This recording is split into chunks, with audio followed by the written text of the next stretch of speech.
வாழ்க அன்புடன் அனைவரும் நேராக வந்து கொள்ளுங்கள். சின்முத்திரை. பிரபஞ்ச பேராற்றல் நம்மை சுற்றிலும் முழுவதுமாக நிறைந்துள்ளது. பிரபஞ்ச பேராற்றல் நமது உடலிலும் உள்ளத்திலும் உயிரிலும் முழுமையாக நிறைந்துள்ளது. பிரபஞ்ச பேராற்றல் நமது குடும்பத்தில் உள்ள அனைவரின் உடலிலும் உள்ளத்திலும் உயிரிலும் முழுமையாக நிறைந்துள்ளது. பிரபஞ்ச சக்திக்கு நன்றி, ஏனெனில் இந்த உயிரை தந்து இப்புவியில் சிறப்பாக வாழ வைத்தமைக்கு. தாய்க்கு நன்றி, ஏனெனில் இந்த உடலையும் உயிரையும் அன்போடும் பாசத்தோடும் வளர்த்து தந்தமைக்கு.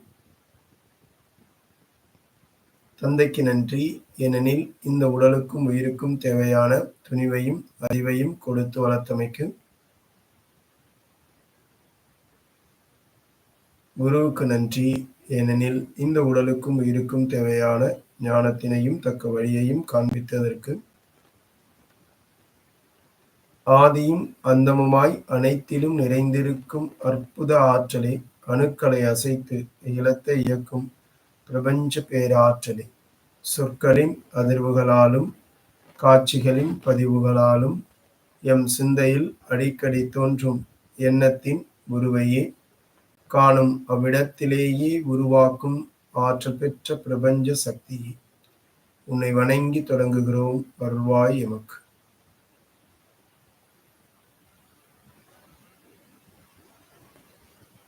நமது மூச்சு காற்றின் மீது கவனம்.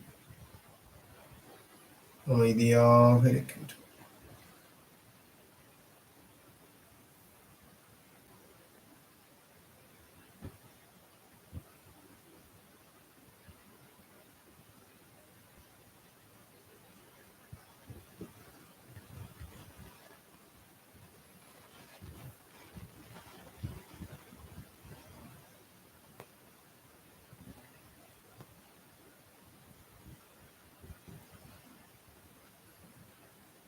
மூச்சு காற்று உள்ளே.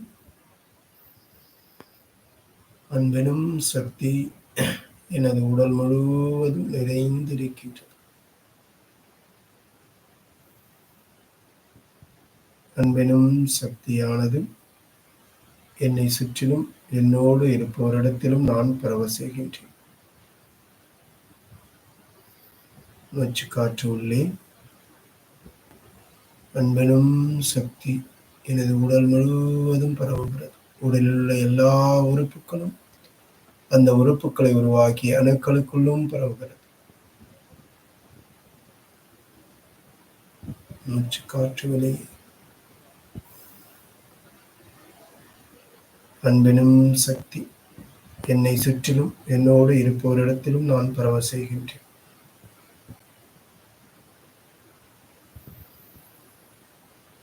அன்பெனும் சக்தியானது எனது மூச்சு காற்றின் வழியாக உடல் முழுவதும் பரவுகிறது.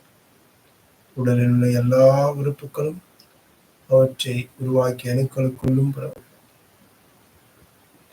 உடல் முழுவதும் நிறைந்திருக்கின்றது. மூச்சு காற்றை வெளியிடுகின்றேன். அன்பெனும் சக்தி என்னோடு இருப்பவரிடத்திலும் என்னை சுற்றிலும் அதை பரவ செய்கின்றேன்.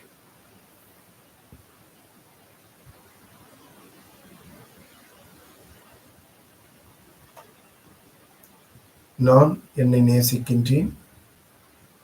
நான் என்னை நேசிக்கின்றேன். நான் என்னை நேசிக்கின்றேன். நான் எனது தாய் தந்தையரை நேசிக்கின்றேன். நான் எனது தாய் தந்தையரை நேசிக்கின்றேன். நான் எனது தாய் தந்தையரை நேசிக்கின்றேன்.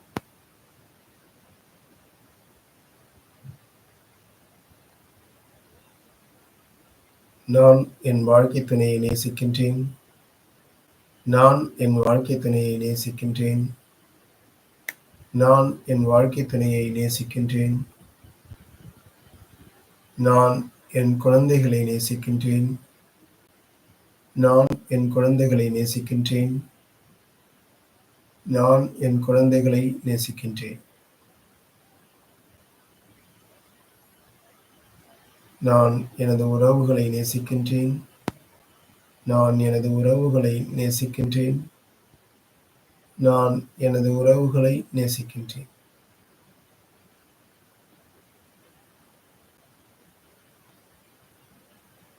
நான் எனது நட்புகளை நேசிக்கின்றேன். நான் எனது நட்புகளை நேசிக்கின்றேன். நான் எனது நட்புகளை நேசிக்கின்றேன்.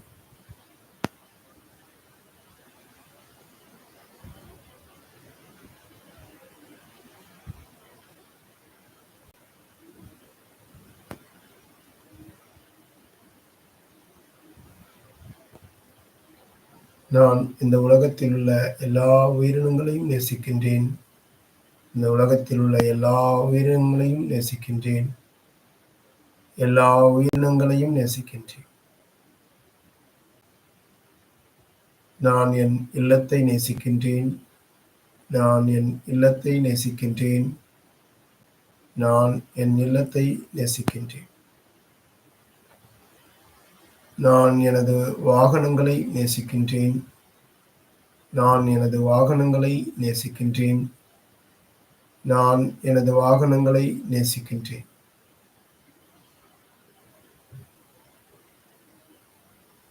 நான் பயன்படுத்தும் அனைத்து பொருட்களையும் நேசிக்கின்றேன். நான் பயன்படுத்தும் அனைத்து பொருட்களையும் நேசிக்கின்றேன். நான் பயன்படுத்தும் அனைத்து பொருட்களையும் நேசிக்கின்றேன். அபரிமிதமான பணத்தை நேசிக்கின்றேன். அபரிமிதமான பணத்தை நேசிக்கின்றேன். அபரிமிதமான பணத்தை நேசிக்கின்றேன்.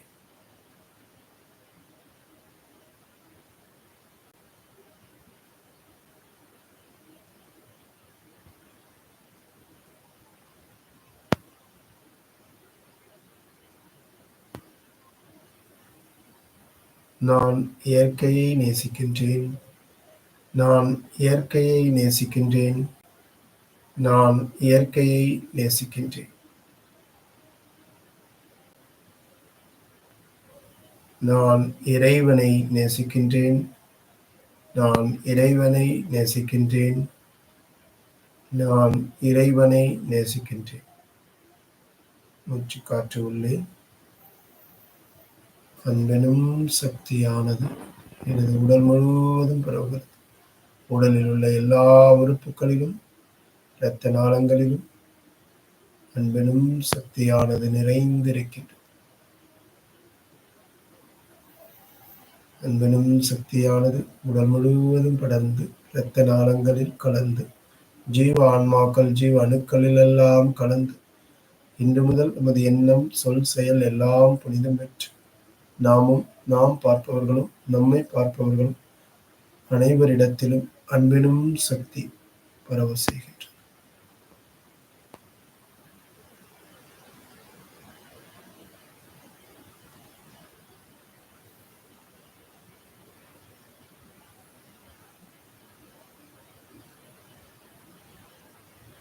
நம்மோடு வாழ்ந்து மறைந்த நமது முன்னோர்கள், மூதாதையர்கள், நண்பர்கள் இவர்களுடைய உயிராத்மாக்கள் இறையாற்றலை அடைய வேண்டி பிரார்த்திக்கின்றோம்.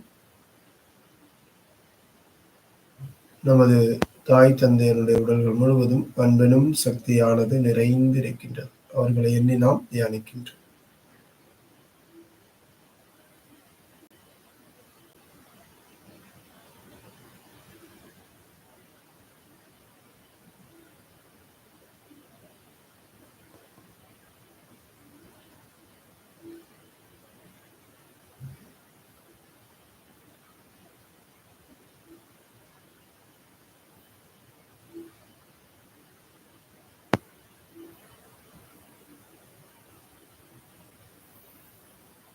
நமது வாழ்க்கை துணை நேசிக்கின்றோம். அவர்கள் உடல்கள் முழுவதும் அன்பெனும் சக்தியானது உடல் முழுவதும் நிறைந்திருக்கின்றது.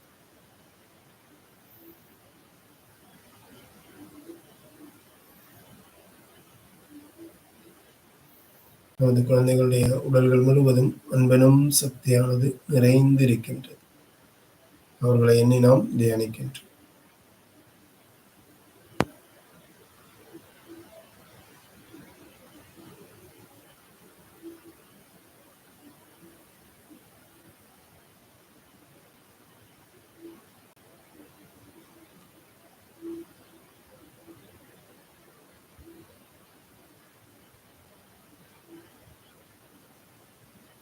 உறவுகள் நட்புகளை நேசிக்கின்றோம். அவர்களுடைய உடல்கள் முழுவதும் அன்பெனும் சக்தியானது நிறைந்திருக்கின்றது. சேவைகள் புரிவோர்களுக்கு நன்றி. பௌதீக பொருட்களுக்கு நன்றி. பஞ்சபூத சக்திகளுக்கு நன்றி. நாம் அன்பானவர்கள், கருணையுள்ளம் கொண்டவர்கள், தன்னம்பிக்கை உடையவர்கள், சக்தி மிக்கவர்கள், சாதனையாளர்கள், செல்வ வளமுடையவர்கள், செல்வ வளமுடையவர்களை உருவாக்கும் மாபெரும் தலைவர்கள். நாம் அன்பானவர்கள், கருணையுள்ளம் கொண்டவர்கள், தன்னம்பிக்கை உடையவர்கள், சக்தி மிக்கவர்கள், சாதனையாளர்கள், செல்வ வளமுடையவர்கள், செல்வ வளமுடையவர்களை உருவாக்கும் மாபெரும் தலைவர்கள். நாம் அன்பானவர்கள், கருணையுள்ளம் கொண்டவர்கள், தன்னம்பிக்கை உடையவர்கள், சக்தி மிக்கவர்கள், சாதனையாளர்கள், செல்வ வளமுடையவர்கள், செல்வ வளமுடையவர்களை உருவாக்கும் மாபெரும் தலைவர்கள். நான் எனது வாழ்நாள் முழுவதும் அனைத்து உயிர்களிடத்திலும் அன்பும் கருணையும் கொண்டிருப்பேன். எல்லா உயிர்களுக்கும் தேவையான உதவிகளை செய்வேன். நான் எனது வாழ்நாள் முழுவதும் அனைத்து உயிர்களிடத்திலும் அன்பும் கருணையும் கொண்டிருப்பேன். எல்லா உயிர்களுக்கும் தேவையான உதவிகளை செய்வேன். நான் எனது வாழ்நாள் முழுவதும் அனைத்து உயிர்களிடத்திலும் அன்பும் கருணையும் கொண்டிருப்பேன். எல்லா உயிர்களுக்கும் தேவையான உதவிகளை செய்வேன். வாழ்க அன்புடன், வளர்க நன்றி உணர்வுடன், வாழ்க வளமுடன். நாம் இப்பொழுது இந்த தியானத்தை நிறைவு செய்ய இருக்கின்றோம். இரு கைகளையும் தலைக்கு மேல் கொண்டு சென்று ஒன்றோடு ஒன்று தேய்த்து உடல் முழுவதும் 3 முறை வருடிக் கொள்ளுங்கள். 3, 4, 3. இடது கையின் மீது வலது கை வைத்து உங்கள் பார்வையை மெல்ல விழித்து வாழ்க அன்புடன், வளர்க நன்றி உணர்வுடன், வாழ்க வளமுடன் என வாழ்த்தி உங்களுக்கு வசதியாக அமர்ந்து கொள்ளுங்கள்.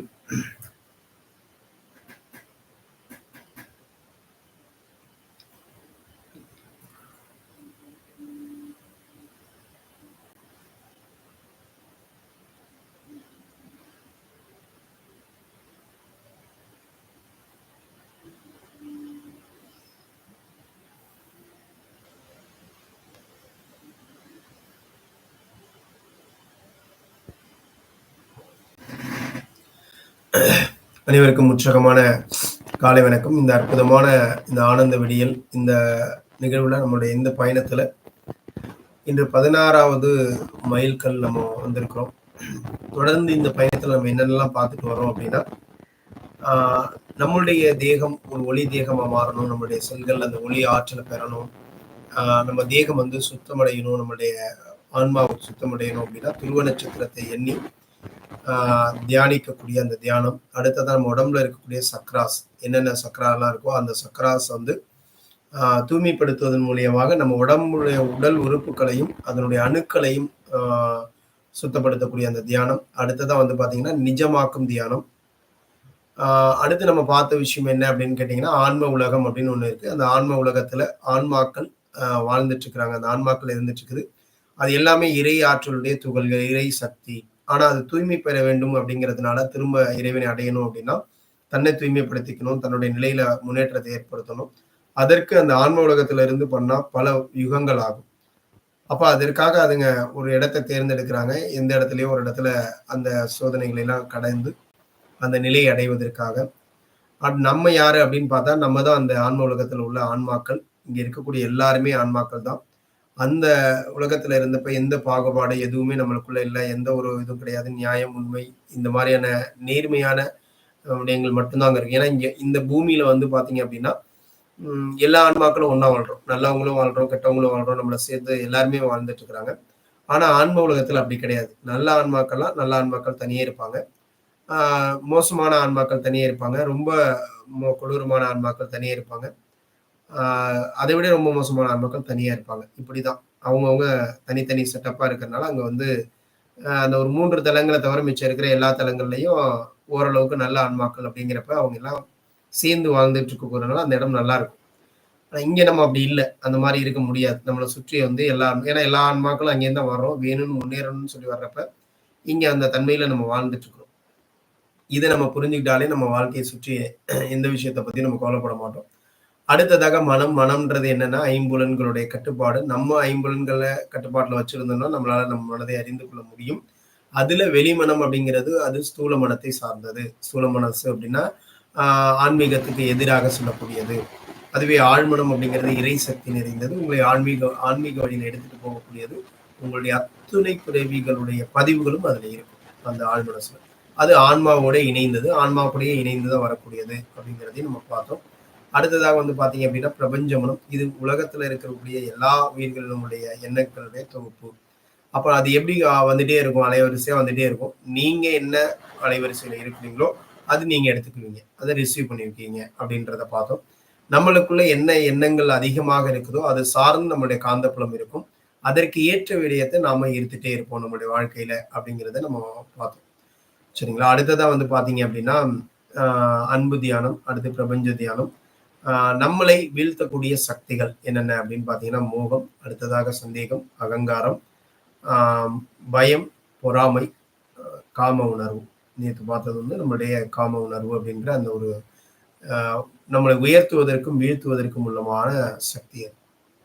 அதை நம்ம சரியா பயன்படுத்திக்கிட்டோம் அப்படின்னா நம்மளுடைய வாழ்க்கையில ஒரு நல்ல முன்னேற்றத்தை அடைய முடியும் அப்படின்னு சொல்லி நம்ம பார்த்தோம். இதுவரையும் நம்மளை வீழ்த்தக்கூடிய சக்திகள் இது எல்லாமே ஆன்மா சார்ந்தது. ஆன்மாவும் மனதை சார்ந்த ஒரு விஷயம். அடுத்ததா இந்த ஆன்மா பயணிக்கக்கூடிய இந்த உடலை நம்ம என்ன பண்ணணும்? அதற்கான விஷயங்களை நம்ம இன்னைக்கு பார்க்க போறோம்.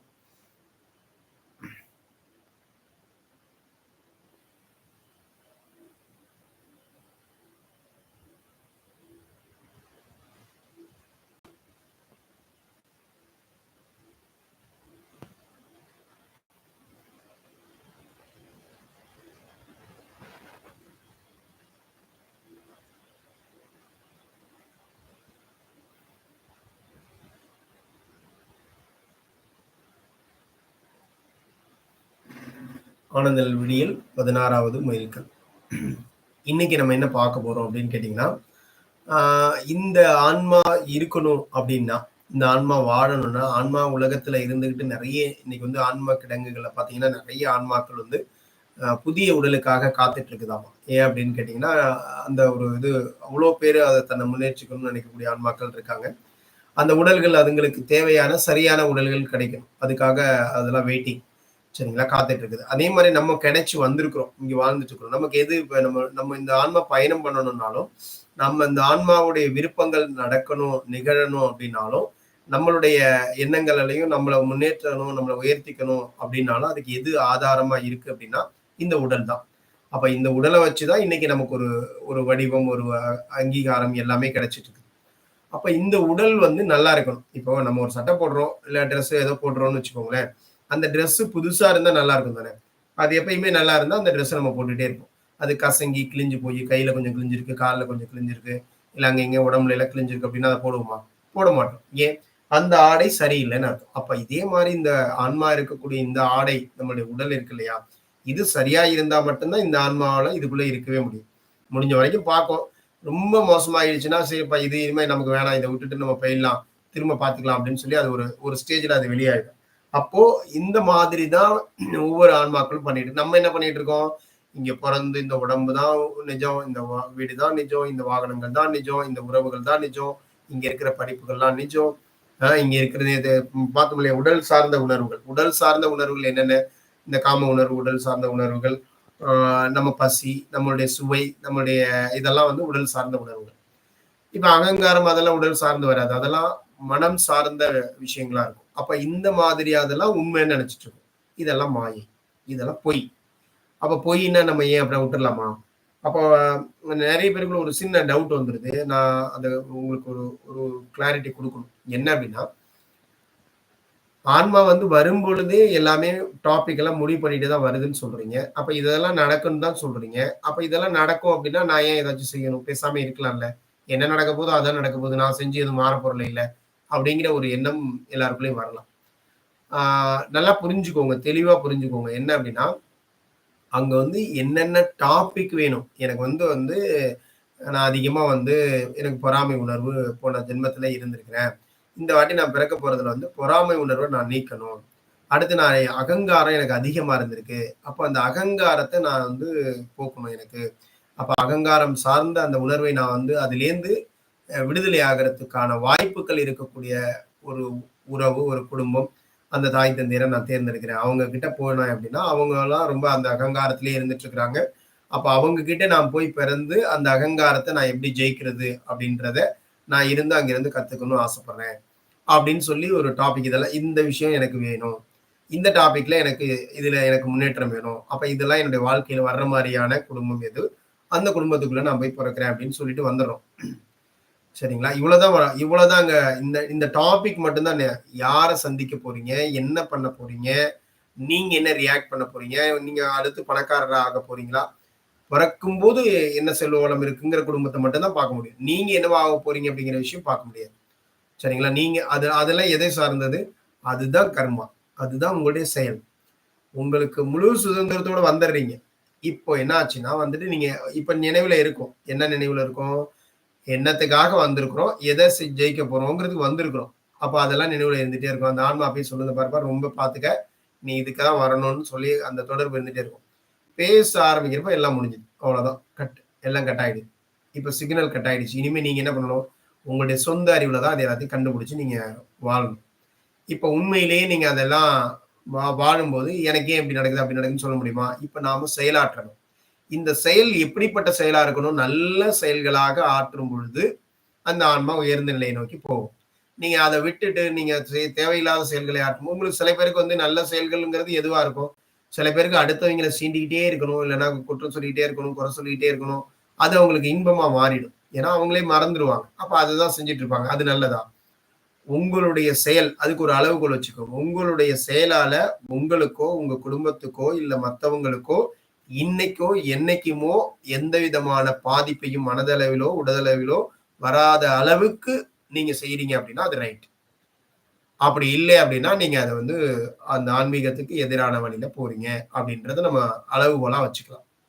சரிங்களா? அப்ப இத புரிஞ்சுக்கிட்டா நம்மளால பண்ணிக்க முடியும். ஏன்னா வந்து இது ஏன் சொல்றேன் அப்படின்னா, நம்ம நம்ம என்ன நினைச்சிட்டு இருப்பாங்க அப்படின்னு கேட்டீங்கன்னா, ஒரு சில பேருக்கு வந்து அந்த அது சார்ந்த உணர்வுகளே இருக்கிறது தான் பிடிக்கும். அதை தான் செய்வாங்க. இப்போ நம்ம அதுல குணாதிசயங்கள பார்த்தீங்கன்னா வரும். ரஜஸ், தமஸ், சாத்விக் அப்படி அந்த குணாதிசயங்கள் வரும்போது, அந்த தமஸ்ல இருக்கிறவங்கலாம் என்ன பண்ணுவாங்க அப்படின்னு கேட்டீங்கன்னா, எல்லாமும் அவங்களுக்கு தெரியும். எது நியாயம், அநியாயம், தர்மம் எல்லாம் தெரியும். ஆனாலும் அவங்க கடைபிடிக்க மாட்டாங்க. ஏன்னா அவங்களுக்கு அதுதான் பிடிக்கும். புரியுதுங்களா? அந்த மாரி. ஓகே. அதனால இப்ப நம்ம அத ஒரு புரிதலோட இந்த உணவு, இந்த உடல் நல்லா இருக்கணும்ல. இந்த உடலுக்கு என்னென்னலாம் தேவை? நல்ல உடலா இருக்கணும்னா, நாம எடுத்துக்கிற உணவு. இந்த உணவு மூலியமா தான் இந்த உடலுடைய சத்துக்கள் சேர்ந்து இந்த உடல் உறுப்புகள்லாம் இயங்க வேண்டியிருக்கு. அதுல சாத்வீக உணவு, அறுசுவை உணவு, இயற்கை உணவு, சத்துக்கள் நிறைந்த உணவு, ஆரோக்கியமான உடலுக்கு ஆரோக்கிய குறைபாட்டிற்கான காரணம் நன்றி உணவு, அன்பு உணவு. இத பத்தி நம்ம பார்க்க போறோம். இப்ப இந்த உணவு அப்படின்னு எடுத்துக்கிட்டோம்னா, இந்த உணவு தான் நம்ம சாப்பிடக்கூடிய சாப்பாடு. அதுல எல்லா சத்துக்களும் நிறைந்திருக்கணும். அப்பதான் இந்த உடல் ஆரோக்கியமா இருக்கும். சரிங்களா? எப்படி வந்து ஒரு வாகனம் செல்லணும் அப்படின்னா, இப்போ ஏதோ ஒரு வாகனத்துல ஏறுறோம், உட்கார்ந்துருக்கோம். அந்த வாகனம் வந்து என்னென்னலாம் அந்த வாகனத்தினுடைய பார்ட் நல்லா இருக்கணும். அந்த வாகனம் நல்லா இயங்கணும். ரொம்ப தூரத்துக்கு போகணும் அப்படின்னா, அதுல போடுற எரிபொருள் நல்லா இருக்கணும். சரிங்களா? அந்த போடுற எரிபொருள் போடுறீங்களா, அந்த பெட்ரோல்னா தூய்மையான, சரியான பெட்ரோலா இருந்தா அந்த வாகனத்துக்கு எந்த கெடுதலும் ரொம்ப நாளைக்கு அது ஓடிட்டு இருக்கும். அதுல கொஞ்சம் மண்ணெண்ணெய் கலக்குறாங்க, ஆயில கலக்குறாங்க, ஏதோ ஒண்ணு கலந்துட்டே இருந்தாங்கன்னா என்ன ஆகும்? அது போயி அந்த என்ஜினுடைய பார்ட்ஸ்ல எல்லாம் ப்ராப்ளத்த உருவாக்கிட்டே இருக்கும். ஒரு ஸ்டேஜ்ல என்ன ஆகும்னா சத்தம் வரும், அது பண்ணும், இது பண்ணும், மக்கர் பண்ணும், எல்லாம் பண்ணுதுல்ல. ஏன் பண்ணுது? நம்ம நம்ம அது குடுக்குற அந்த உணவு இருக்குல்ல, அந்த எரிபொருள் இருக்குல்ல, அது தூய்மையானதா இல்ல. அது சரியானதா இல்ல. சரியான அளவா அது இருக்கிறது இல்ல. அடுத்து இந்த வண்டிய எப்படி பயன்படுத்தணுமோ அந்த மாரி பயன்படுத்துறதும் இல்ல. போட்டு கடபடான்னு போட்டு அடிக்கிறது. சரிங்களா? பள்ளம், மேடு எல்லாத்தையும் அடி விளாசி தள்ளுறது. அதுக்கு தேவையான அளவுக்கு சரியான அளவுக்கு பராமரிப்பு இருக்கிறது இல்ல. இந்த இந்த வாகனத்த புரிஞ்சுக்கோங்க. ஒரு வாகனம் இருக்கு. நம்மகிட்ட ஒரு வண்டி எடுத்திருக்கிறீங்க. ஒரு கார் எடுத்திருக்கிறீங்க. புதுசா கார் எடுத்திருக்கிறீங்க. அப்ப அந்த கார என்ன பண்ணுவீங்க? புதுசா எடுத்துட்டு வரப்ப புதுசா பிறந்த குழந்தைய நம்ம எப்படி பார்த்துக்கிறோம்? அது மாரி தான். புதுசா பிறந்த அந்த கார வந்து நல்லா துடைப்பாங்க, எல்லாம் பண்ணுவாங்க. வண்டி எடுத்துட்டு போவாங்க. ரொம்ப பார்த்து பார்த்து ஓட்டுவாங்க. எல்லாம் பண்ணுவாங்க. அது பெட்ரோல் கூட ஈவன் ஏதாவது ஒரு எந்த பெட்ரோல் பங்க் நல்லா இருக்குன்னு யாரோ சொல்லியிருக்காங்களோ, அதுல மட்டும் தான் போடுவாங்க. வேற எங்கேயுமே போட மாட்டாங்க. இதெல்லாம் நம்ம பண்ணுவோம். ஏன் அப்டின்னா, அதுக்கு அவ்ளோ கவனமா நம்ம பார்த்துக்கிறோம். கொஞ்ச நாள் ஆகும். 1 வருஷம், 2 வருஷம் ஆகும். அதுக்கப்புறம் பார்த்தீங்கன்னா, இந்த வண்டி எங்க கிடக்குன்னே தெரியாது. அப்புறமா பாத்தீங்கன்னா அது எந்த பெட்ரோல் பங்க்ல வேணாலும் பெட்ரோல் போடுவாங்க. அதை பத்தி யோசிக்க மாட்டோம். அப்ப என்ன ஆகும், ஒரு குறிப்பிட்ட ஆனா அந்த வண்டியில ஒரு சவுண்ட் வரும். அந்த பக்கம் ஒரு திடீர்னு பிரேக் டவுன் ஆகும். அங்க இங்க நிக்கும். அது உள்ள போனா இங்க அடைப்பு, அங்க அடைப்பு. இன்ஜின மாத்தணும், அதை மாத்தணும். இது நடக்குதா இல்லையா? இது என்ன காரணத்தினால? அதுக்குள்ள எடுத்துக்கிட்ட அந்த உணவு, அதை பொறுத்தவரைக்கும் எது உணவு? எரிபொருள். அந்த எரிபொருள் சரியாக இல்லைனாலோ, உங்களுடைய பராமரிப்பு சரியாக இல்லைனாலோ, சரிங்களா? அந்த எரிபொருளை கரெக்ட்டா குடுக்கலன்னா, அந்த பிரச்சனைய போய் அது ஏற்படுத்திடும். அப்புறமா உங்ககிட்ட பராமரிப்பு இல்ல. இதனாலயும் அதன் மேல ஒரு கவனமாக பயன்படுத்துறது இல்ல. சரிங்களா? இந்த 3 விஷயங்கள்னால அந்த வாகனத்திற்கு அதற்கு மேல அந்த வாகனத்துல ஒரு ஸ்டேஜ்ல உங்களால பயணிக்க முடியாது. அப்ப என்ன பண்ணிடுவீங்க? வாகனத்த வித்துருவீங்க, இல்ல விட்டுருவீங்க. முடிஞ்சதா? இதான் அந்த நம்ம இதே மாரி தான் நம்ம உடம்பு. நம்ம உடலுங்கிறது நம்ம ஆன்மா, நாம பயணிக்கிறதுக்கு கிடைச்ச ஒரு வாகனம். இந்த வாகனத்துக்கு நீங்க குடுக்குற எரிபொருள்கள் சரியாக இருந்துச்சுன்னா, எதை எடுத்துக்கணுமோ அத மட்டும் எடுத்துக்கணும். தேவையில்லாத விஷயங்கள எடுக்கக்கூடாது. நம்ம வந்து இந்த உடல் நல்லா இருக்கணுங்கிறதுக்காக உணவு சாப்பிடுறோமா? இல்ல அந்த சுவை நல்லா இருக்குங்கிறதுக்காக உணவு சாப்பிடுறதா? சுவைக்காக வாழ்றீங்களா? உடலுடைய ஆரோக்கியத்துக்காக வாழ்றீங்களா? இது முதல்ல ஒரு கேள்வி வச்சுக்கோங்க. நான் சுவைக்காக தான் வாழ்றேன்னா, என்ன வேணா சாப்பிட்டுட்டு இருக்கலாம். ஆனா அந்த உடம்பு ரொம்ப நாளைக்கு வராது. சரிங்களா? அப்ப அந்த ஒரு புரிதல் நம்மளுக்குள்ள வந்துரணும். நெறைய பேருக்கு அந்த ஒரு அந்த இதே வர்றதில்ல. என்ன நெனைக்கிறேன்னா, சுவைனா அதுதான் நமக்கு முக்கியம். அப்படின்ற மாரியான ஒரு இதுல வாழ்ந்துருவாங்க. அப்ப அதுதான் அவங்களுக்கு என்ன பண்ணிட்டே இருக்கும் அப்படின்னு கேட்டீங்கன்னா, திரும்ப திரும்ப அந்த சிக்கல்கள குடுத்துட்டே இருக்கும். சரி. இப்போ சாத்வீக உணவு. அது என்ன சாத்வீக உணவு? இப்ப நம்ம வந்து நான் முன்னாடியே சொன்னேன் இல்லையா? ரஜஸ், தமஸ், சாத்வீக் அப்படின்னா என்னன்னா, சாத்வீகம் அப்படின்னா அந்த சமநிலையான நல்ல உணர்வுகளை குடுக்கக்கூடிய உணவு. அவங்களுடைய மனசுல வந்து நல்ல உணர்வுகளை உருவாக்கக்கூடிய உணவு. இயற்கையாக அந்த உணவு வந்து பார்த்தீங்கன்னா, ரொம்ப இயற்கையான உணவா இருக்கணும். அதுல வந்து வேக வைக்கிறது அந்த மாரிலாம் இருக்காது. இயற்கையாவே நெறைய பேர் சாப்பிடுறவங்கலாம் இருக்கிறாங்க. கார அமிலத்தன்மைலாம் ரொம்ப சமமான லெவல்ல இருக்கணும். எதுவும் அத வந்து அதிகப்படுத்தக்கூடியதா இருக்காது. 6 சுவைகள்ல 6 சுவைனா 6 சுவைகள்ல அந்த உணவ வந்து எடுத்துக்கலாம். சில காய்கறிகள் வந்து பச்சையா நீங்க சாப்பிடும்போதே அந்த சுவைகள் எல்லாம் உங்களால உணர முடியும். ஒவ்வொன்லயும் ஒவ்வொரு சுவைகள் இருப்பத நம்ம உணர முடியும். இந்த உணவ யார் எடுத்துக்கிறாங்களோ, அவங்களால அவங்களுடைய இந்த உணர்வுகள் வந்து கட்டுப்பாட்டுக்குள்ள இருக்கும். இந்த ஆன்மாக்குள்ள இருக்கக்கூடிய அந்த உணர்வுகள் இருக்கு இல்லையா? அந்த உணர்வுகள அவங்களால உணர முடியும். இந்த உணர்வு வந்து அவங்களுடைய அவங்களுடைய கட்டுப்பாட்டுக்குள்ள இருக்கும். ஏன்னா, அவங்க எடுத்துக்கிற உணவு. சரிங்களா? நீங்க எகைன் வந்து அந்த வண்டியோட பிளான் நீங்க எடுக்கிற அந்த அ எரிபொருள் சரியா இருந்துச்சு அப்படின்னா, அந்த வாகனம் ஸ்மூத்தா போகும். நல்லா இருக்கும். எந்த சவுண்டும் எதுவுமே இருக்காது. அந்த எரிபொருள்ல ஏதாவது ஒரு ஒரு இத ஆட் பண்ணிட்டாங்க அப்படின்னா, அந்த வாகனத்தினுடைய இயக்கத்துல மாறுபாடு இருக்கும். சவுண்ட் வரும். ஏதோ ஒண்ணு பண்ணும். இருக்கும் இல்லையா? அதே மாரி தான். இப்போ இந்த சாத்வீக உணவு அப்படிங்கிறது சமநிலையான அந்த உணவாக இருக்கும். அடுத்ததா வந்து பார்த்தீங்கன்னா, அறுசுவை உணவு. 6 சுவைகள்ல உணவு. 6 அறுசுவைன்னா அது என்னங்க? 6 சுவைகள்ல தான் உணவே தவிர 6 விதமான உணவு கிடையாது. அதுல 6 சுவை இருக்கணும். அவ்வளோதான். அந்த 6 சுவை இருந்துச்சு அப்டின்னா, சரி. நீங்க சாப்பிடும்போது முதல்ல வந்து கொஞ்சம் இனிப்பு எடுத்துக்கிறது. அப்புறம் அதுல பார்த்தீங்கன்னா, கசப்பு இருக்கணும், புளிப்பு இருக்கணும், உரப்பு இருக்கணும், தேவையான அளவு துவர்ப்பு இருக்கணும். சரிங்களா? இது இது எல்லாமே அதுக்குள்ள வந்துரணும். அப்ப அந்த 6 சுவைகள்ல அந்த உணவு உங்களுக்குள்ள அது என்ன எதுல என்னென்ன சுவைகள் இருக்கு அப்படின்னு அத எடுத்துக்கணும். அந்த உணவை நாம எப்படி சாப்பிடணும் அப்படின்னு கேட்டீங்கன்னா, நன்னா மென்னு சாப்பிடணும்.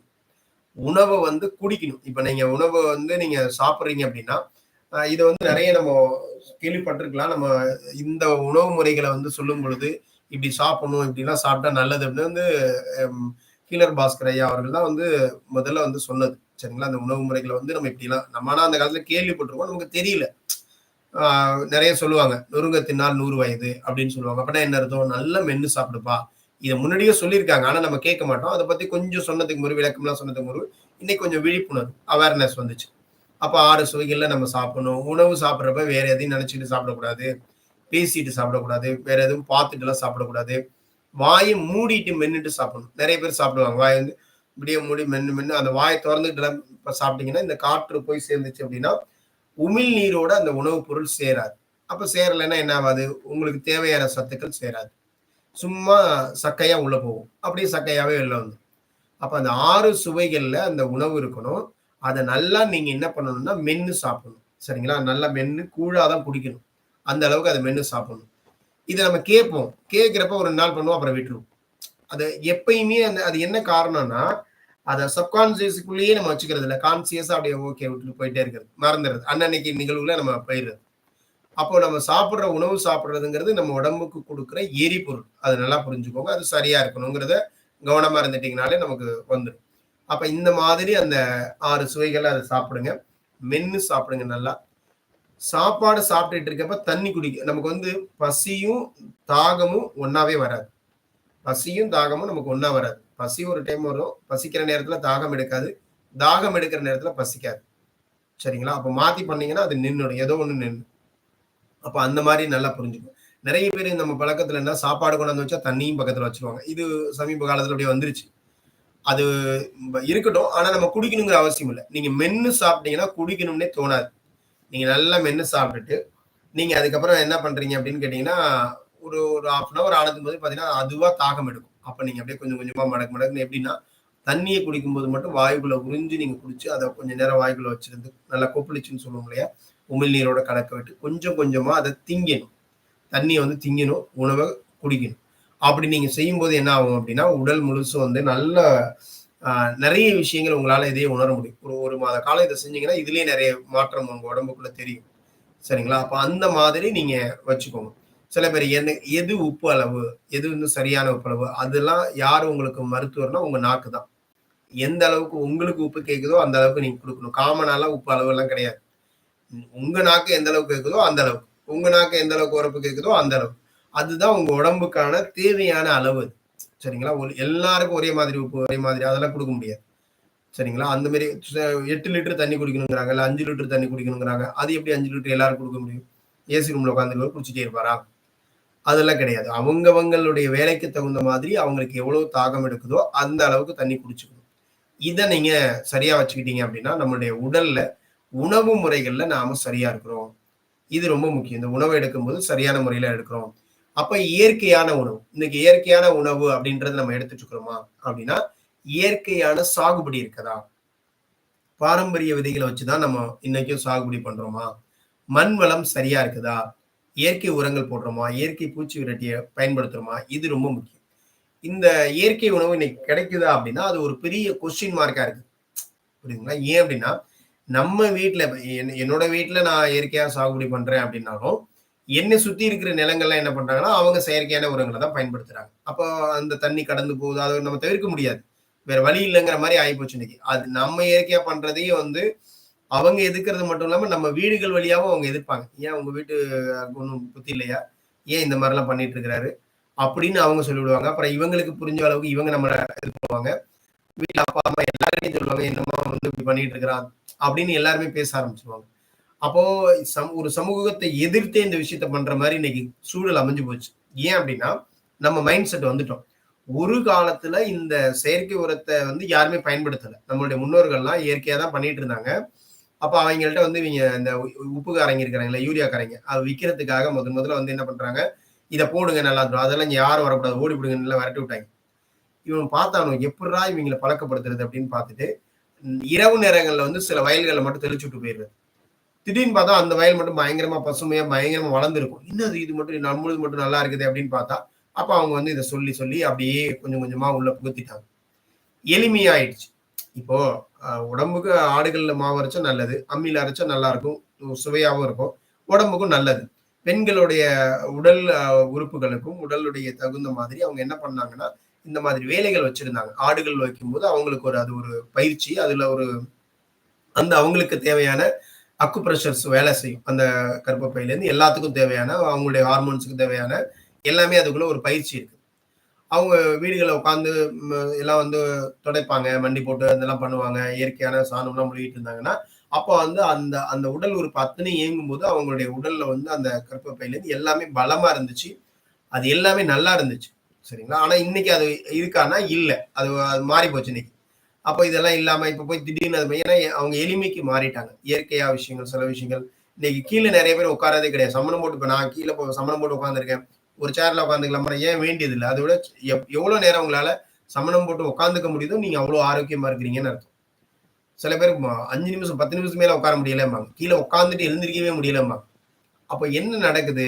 அப்ப இந்த உடம்பு நம்ம வாழக்கூடிய இந்த ஆன்மா வாழக்கூடிய இந்த உடம்பு, நாம் வாழக்கூடிய இந்த உடம்பு, நம்ம வீட்ட பத்தி பார்க்குறோம், கார பத்தி பார்க்குறோம், நம்ம போட்டுக்கிற அணிகலன்கள்லாம் பார்க்குறோம். ஆனா நாம இருக்கிற இந்த வீட்ட எப்படி வச்சுக்கணும்? அந்த இயற்கையான உணவு கிடைக்குதா? அப்படின்னா, கொஸ்டின் மார்க் தான். ஆனா முடிந்த வரை பார்க்கலாம். எப்படி சாப்பிடலாம்னா, இயற்கையா சாகுபடி யாராவது பண்றாங்களா? மரம் உரந்தளிக்காம. சில பேர் என்ன சொல்லுவாங்க, நான் சாப்பிடறதுக்கு மட்டும் இயற்கையா செய்வேங்க. அப்புறம்லாம் எல்லாம் இது எந்த விதத்துல ஆன்மீக ரீதியா அது தவறு. ஏன் அப்படின்னா, நீங்க நல்லா இருக்கலாம். ஆனா மத்தவங்க எப்படி வேணா இருந்துட்டு போலாமா? அது நீங்க விடுறது வெளியில விடுறது என்ன ஆகும்? சுத்திகரிச்சு உங்ககிட்டயே ஒரு நாள் வந்து சேரும். அப்ப அந்த மாதிரி நெறைய பேர் அதுக்கான விதை நெல்ல கூட எடுத்து வைக்கிறது கிடையாது. எல்லாமே கடையில வாங்குனாங்க. அப்ப நம்மள்ட்ட இருந்து என்ன பண்ணிட்டாங்க? விதைகளை பறிச்சுட்டாங்க. நம்ம கிட்ட தேவையான விதைகள் நம்ம கிட்ட இல்ல இன்னைக்கு. இப்ப நாங்கலாம் வந்து நான் பயிர் பண்றதெல்லாம் நானே விதை வச்சிருக்கேன். நாமளே பண்றோம். அப்ப இயற்கையா சாப்பிடுவோம். நம்ம வீட்டுக்கு தேவையானதை எடுத்துக்கிறோம். ரைட்டுங்களா? அப்ப இயற்கை சாகுபடி பண்ணும்போது நெறைய மகசூல் கிடைக்கிறது இல்ல. ஆனா ஒரு வருஷம் மாறுறப்ப, ஒரு 2, 3 வருஷம் என்ன ஆகும் அப்படின்னு கேட்டீங்கன்னா, அந்த இயற்கைக்கு மாறும்போது நெறைய நஷ்டத்த சந்திக்கிற மாரி இருக்கும். பெருசா வராது. அத தாக்கு பிடிக்கணும். அது தாக்கு பிடிச்சாச்சுன்னா, அப்புறமா சரியாயிடும். திரும்ப நல்லா வந்துரும். நீங்க உரம் போடலனாலும் நல்லா இருக்கும். மருந்தடிக்கலனாலும் நல்லா இருக்கும். ஒரு போதுமான அளவுக்கு இருக்குன்னு வச்சுக்கோங்களேன். அப்ப அந்த மாதிரி ஒரு நிலை நெறைய பேர் இன்னைக்கு அத பண்றாங்க. ஆர்வமா பண்ணிட்டு இருக்காங்க. அந்த மண் வளம் நல்லா இருக்குதா?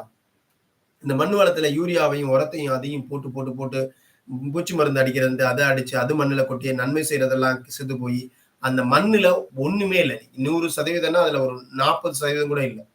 50% கூட இல்ல. மண்ணோட வளம் அப்படி இருக்கு. அந்த மண்ணுல விளையிற பொருள் அப்ப எப்படி இருக்கும்?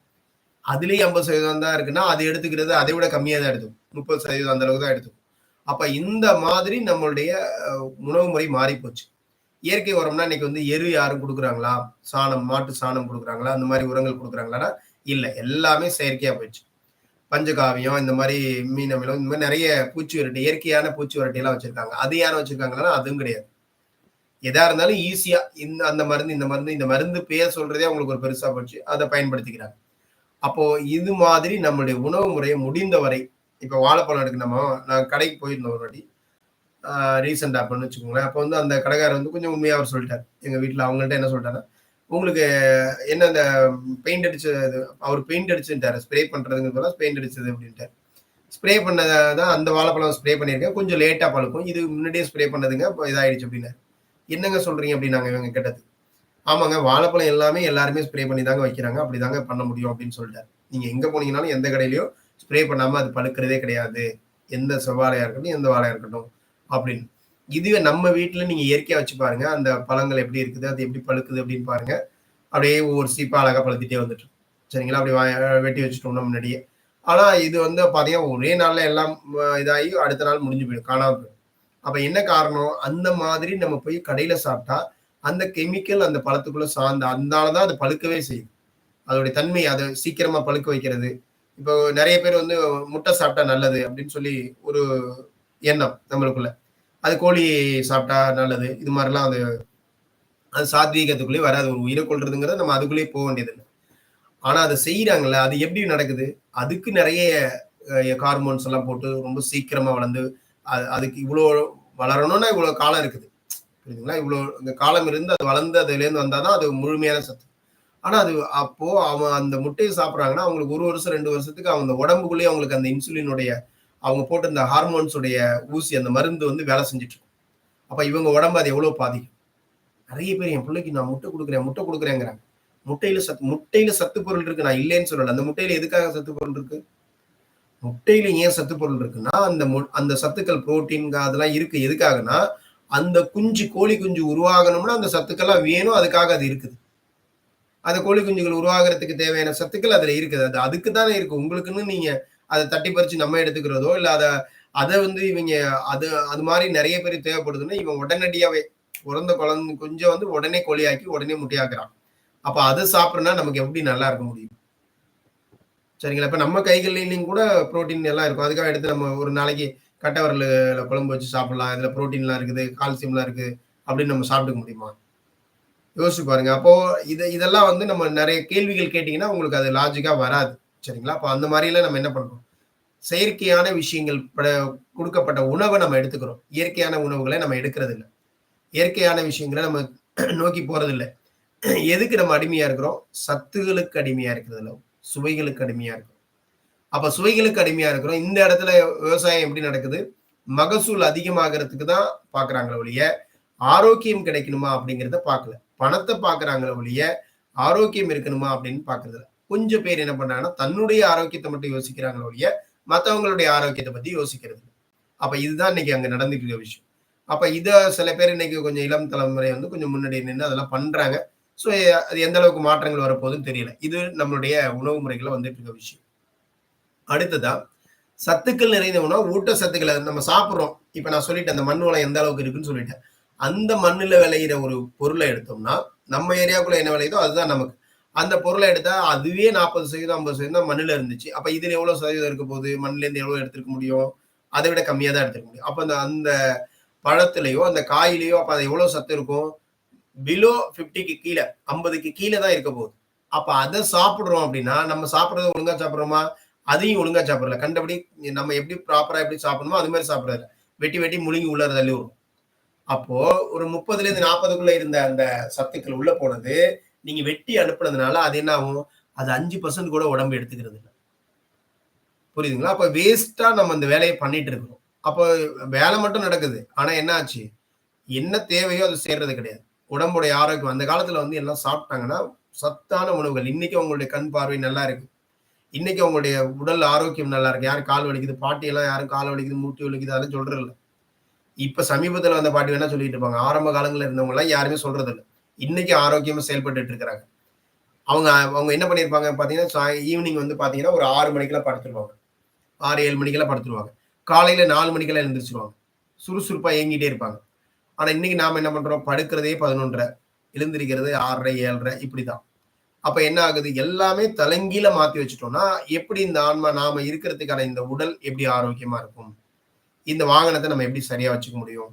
அப்ப அதுக்கு சரியான அளவுல ஊட்டச்சத்துக்கள் தேவை. சம அளவிலான ஊட்டச்சத்துக்கள் தேவை.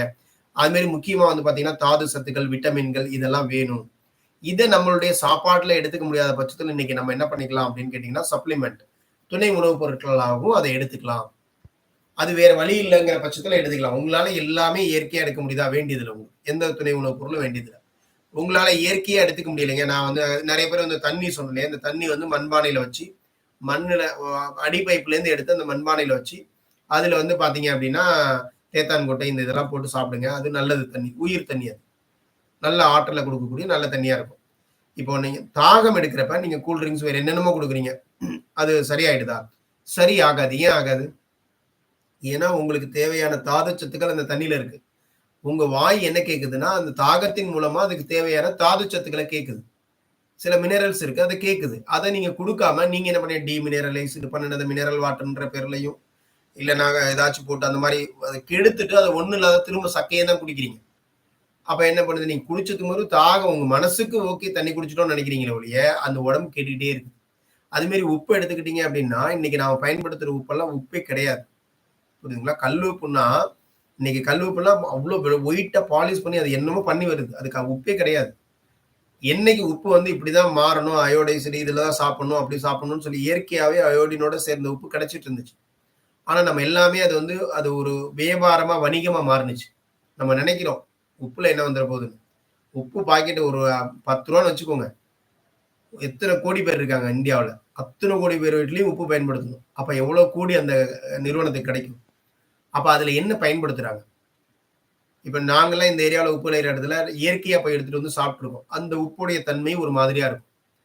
ஆனா வெளியில பார்த்தீங்கன்னா, அதுல உப்பே இருக்காது. அப்போ உடம்பு என்ன பண்ணுது? நீங்க உப்புன்னு போடுறீங்க. சாப்பிடுறதுனா உடம்பு கேட்டுட்டே இருக்கு. உப்பு குடு, உப்பு குடுன்னு கேட்குது. சரிங்களா? தண்ணி குடு, தண்ணி குடுன்னு கேட்குது. நீங்க எல்லாம் சாப்பிடுறீங்க. தண்ணி சரியான டீமினரலைஸ்டு மினரல் வாட்டர் அந்த மாரி எத குடிச்சாலும் அது தண்ணியே கிடையாது. தேவையான சத்து கிடைக்கல.